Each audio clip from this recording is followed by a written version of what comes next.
Hello everyone, welcome to Durrett's Take.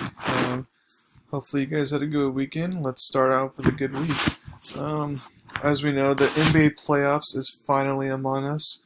I enjoyed the playing game with Memphis and Portland. Once again, Portland got lucky. The CJ McCollum and Melo both were definitely clutch.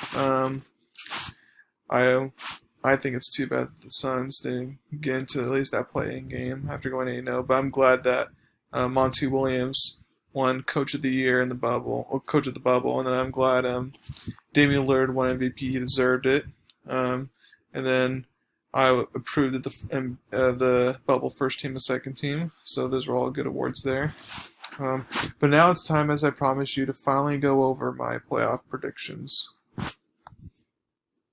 Let's get started. So, and then after these playoff predictions, I'll go over my top 10 teams, go over kind of the rankings. So then in the East, you got Milwaukee versus Orlando. Milwaukee sweeps. I mean, I don't see Orlando winning a game. They could win a game maybe if Milwaukee is just having an off night, but Milwaukee should sweep. Toronto should sweep as well, but because Brooklyn plays hard and I like what I've seen from them, despite not having a lot of players, I'm going to give them one win. So I have Toronto winning in 5. And then Boston and Philly. Now this would typically be a closer series, but because it's just Joel Embiid and no Ben Simmons, I'm going to give Boston winning this one in 5. I'm going to have it be a pretty quick series. The only thing though is that Joel Embiid will get his way because Celtics don't have a lot of bigs. So it'll be interesting to see how they combat that. And then Indiana versus Miami. I'm going to have Miami win this one in 6 games just because I feel like Miami has too much shooting for Indiana. And then you got Milwaukee versus Miami. I have Milwaukee winning in 6. Miami could make it 7 games. They could make it interesting. But I feel like even though Miami's really good, I feel like the one thing they won't have an answer for is Giannis. So I feel like he could be able to carry them. And then Toronto versus Boston. I have this going 7 games. Because even though Toronto has a lot of bigs and Boston doesn't, I feel like Boston's guards are better than Toronto's guards, even though they're very good guards. But I feel like Toronto won in 7 games. I feel like I'm just gonna go that to the distance there, kind of like how Toronto had to go 7 with Philly. I feel like it's gonna be that type of series. And then Milwaukee versus Toronto rematch conference finals. Now, it wouldn't surprise me if Toronto got the upset, but I'm gonna have Milwaukee win this one in 6 games to go to the finals. And then with the Lakers versus Blazers, I'm going to have the Lakers win in 6 games. Now, a lot of people are worried that the Blazers are going to get that right upset. I'm not worried about that as of right now because the Blazers' defense is so horrible that the Lakers will just outscore them. And then the Clippers versus Mavs. The Mavs are definitely... Luka's definitely going to score to the same with KP and stuff, but it's just going to be too much to overcome with Clippers and all their defenders. So I'm going to have Clippers winning in 5. And then Oklahoma City versus Houston. I will acknowledge that Houston could get upset by Oklahoma City if Russ Westbrook doesn't return back in time for the playoffs type of thing, so that's a huge loss. But I'm going to say he does return after 2 games off, whatever, and then I'm going to have Houston win 6 games. And then Denver, Utah. This one I flip-flopped on so much because Denver is still young, and I'm just not sure how because if they perform the same way they did in the playoffs last year, then they could easily lose the series. Because Utah is known to do well in the first round, except last year. But they're known to typically do well in the first rounds and get some upsets. And I'm actually going to have Utah get the upset here. And it's going to go the full 7 games, and Utah wins. So then you have a Lakers versus Houston semifinal matchup. I have this one going the full 7 games as well, just because it's going to be hard for Lakers to defend 3 against Houston. But I'm going to have LeBron squeaking out a series they win there. And then Clippers, Utah. Clippers win in 5. Easy peasy for them. So then you get the Lakers-Clippers Western Conference Finals matchup. And I've had Lakers winning for a long time, but now after watching the bubble stuff and seeing what's been going on, I'm going to get the Clippers in 6 games. Maybe again sooner. That's how much I think of the Clippers. And then Milwaukee and Clippers in the finals. I have Clippers winning in 5 to be the national champions. As mostly everyone predicts. So now to go over my top 10 NBA teams. First is as the team I picked to win the championship, and that's the Clippers. They got Montrezl Harrell back, and he should get his legs under him after the first round. Same with Patrick Beverley since he's been out for a few games. Lou Wings is starting to get into groove now. Paul George and Kawhi have been superb in the restart. The one thing the Clippers shown in the bubble is that they are very deep. Like, they can go past the 10-man rotation, and that's why I picked them to win the finals. The second team's the Lakers. LeBron in playoff mode is the only reason why they are this high to begin with, though, because the rest of the supporting cast is questionable. So the question is, will they rise up and help LeBron out or not? And then Milwaukee, it's actually pretty much the same thing as the Lakers. Giannis is going to do his thing, but will the supporting cast for Giannis rise up to the challenge? That'll be kind of interesting to see, because they did it in the Toronto series last year, and that's why they didn't make it to the finals. Okay, fourth is Toronto.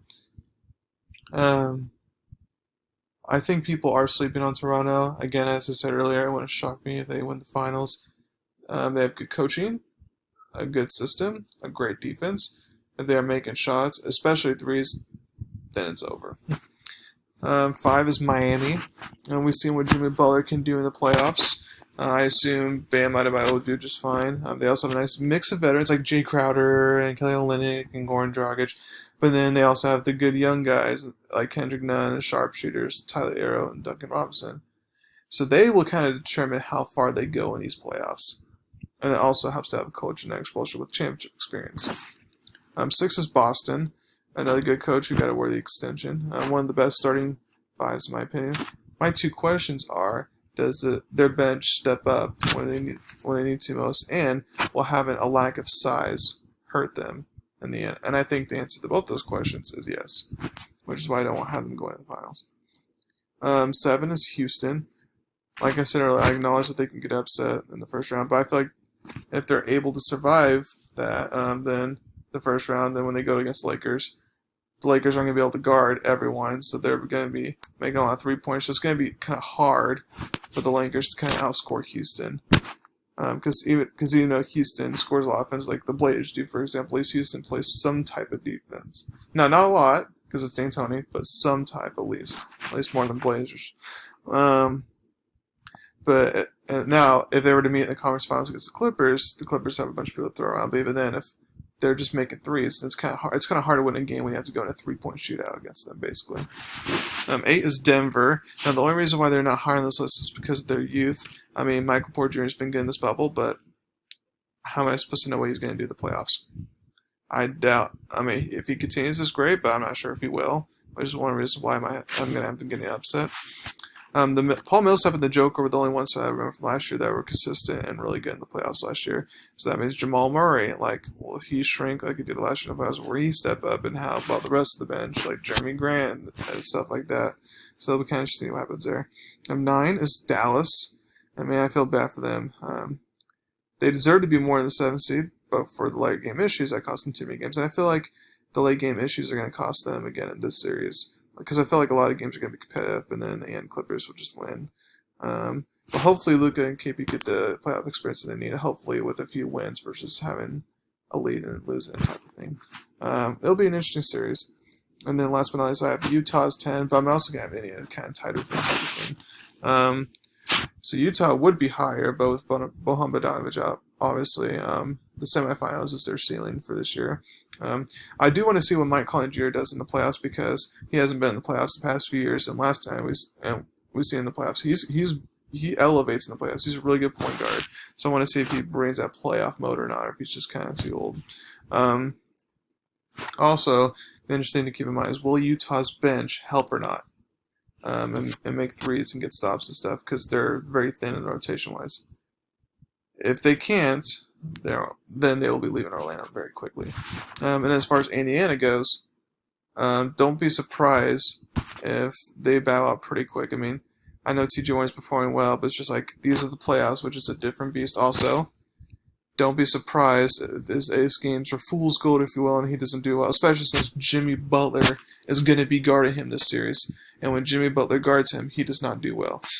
So it's going to be up to Oladipo and suppose the all-star type of players performing like all-stars in order to make some noise. By the way, the head coach for the Indiana Pacers, Nate McMillan, also deserved a good contract. I'm glad he got that. So those are my kind of rankings for the NBA, for the top 10 teams for the playoffs, and then my playoff predictions. Let me know what y'all think on that. And then last but not least, I'm going to go over my top 25 rankings This is why I feel like will happen towards the end of the season, if we get to the end of the season. So it won't be a preseason rankings per se. It'll be more of an end of season ranking projection. And these won't include the teams like Big Ten teams and Pac-12 teams and stuff like that. So number one, I feel like Clemson will be number one. I feel like they'll go undefeated. Now Notre Dame, since they're in the conference fully, will give them a run for their money, especially if they have to meet twice for a conference championship matchup. But I feel like Clemson can, with Trevor Lawrence, can get it done. Also, all these are taken with a grain of salt. Keep in mind, because if someone says Corona or something, and then it just affects everything. Well, this is assuming they don't have to have the coronavirus infection within their team, or multiple players within their team, I should say. Two is Alabama. I feel like I already played Georgia once in the regular season, so I had them meeting up with them again in the conference championships. I feel like they'll split those. I don't feel like they could beat Georgia twice in the season, so I feel like they'll go one, which means Georgia will also go 10-1 in my opinions. Now Georgia will have a tough test with Florida, but I feel like they can win that one. Whether they have Jamie Newman start or their other transfer quarterback, I forgot his name, that could easily start. They have two good options there. And then 4, there's a couple different routes you can go here, because I could say, because I'm just going to spoil this for you, I have the Big 12 winner having 2 losses, because I feel like the conference is super hard and everyone's going to be up on each other. Because Oklahoma is going to most likely have a true freshman starting right. But now he's a good freshman coming out of high school, but it's just like with rookie and everything, especially in the coronavirus pandemic. I mean, I just don't see Oklahoma. When the games are close and they don't have the clutches of a Jalen Hurts or Kyler Murray type of thing, I just don't see them winning every single game. So I've been listening to and then same with Texas, and I actually have Texas winning the conference finals because of Sam Allen and his senior leadership. I feel like can kind of carry them over them. But the one thing, those are defense, will have to definitely improve. But anyways, I have Texas. I'm getting that forced by 9-6. I feel like the committee would take that over a group of 5. The best group of 5 team, which I have it being Cincinnati this year, because Memphis has lost a bunch of key players and their coach mainly, and Cincinnati most returns are one. Now I do have Cincinnati going undefeated as of right now, unless they schedule someone harder in their non-conference type of thing. But as of right now, I have them going undefeated. So it'll be interesting to see, do they accept the undefeated Cincinnati or a 2-loss Power 5 champion? It'll be interesting to see what they do. In my opinion, I feel like they should accept the Group of 5 champion, especially if they're undefeated. But we'll see. So Oklahoma 6, 9-2, Texas A&M 7, 8-2. I feel like they'll have a pretty good year. And then 8 Florida, 9 Notre Dame, 10 Iowa State. I feel like Florida will definitely contend this year. I feel like they're returning mostly everyone. They have a good group. Notre Dame with Ian Book and being the ACC. I feel like their schedule will definitely be a little bit harder, but I feel like they'll be able to navigate just fine. Iowa State could be the dark horse in the Big 12. If Texas or Oklahoma, one of them's missing out in the Big 12 championship game, I mean, it's because Iowa State's most likely going to be there. With Brock Purdy as leading the helm in his junior season. 11, North Carolina. I feel like they're going to take that step and improve under Mac Brown. Virginia Tech. BYU having yours right now because their schedule's super easy, but there's only 4 games, so we'll have to see what kind of more games they have to come up with. UCF, I feel like, will be once again another good group of 5 teams. Same with Appalachian State, probably winning the Sun Belt. Auburn, Louisville will be in there as 3-loss teams. Louisiana Tech, I feel like, won Conference USA. And then you got LSU, TCU, Oklahoma State. By the way, TCU, Kansas, Oklahoma State, I feel like will all be competing. They can all be dark horses in the Big 12 as well. Then Miami, and then also you have SMU. MF is still being good in the group of 5 type of thing. And then teams I feel like that could be mediocre, but could easily go the other way and be actually pretty good is Tennessee and Florida, and even though Florida State is a new coach, and Ole Miss with Lane Kiffin, I feel like both of them can do good. Virginia with Brock Mendenhall, and then Navy, of course. So those are all teams to watch out for. So that's kind of my top 25 as where I feel like they'll end towards the end of the season right now. Now with scheduling change, stuff, other things will come up. So we'll have to see. I'm looking forward to the SEC schedule announcement coming out next week. But that's it for today. Thank you very much for listening to my podcast. Please subscribe. Please tell everyone about me. Thank you very much, and you all have a wonderful day.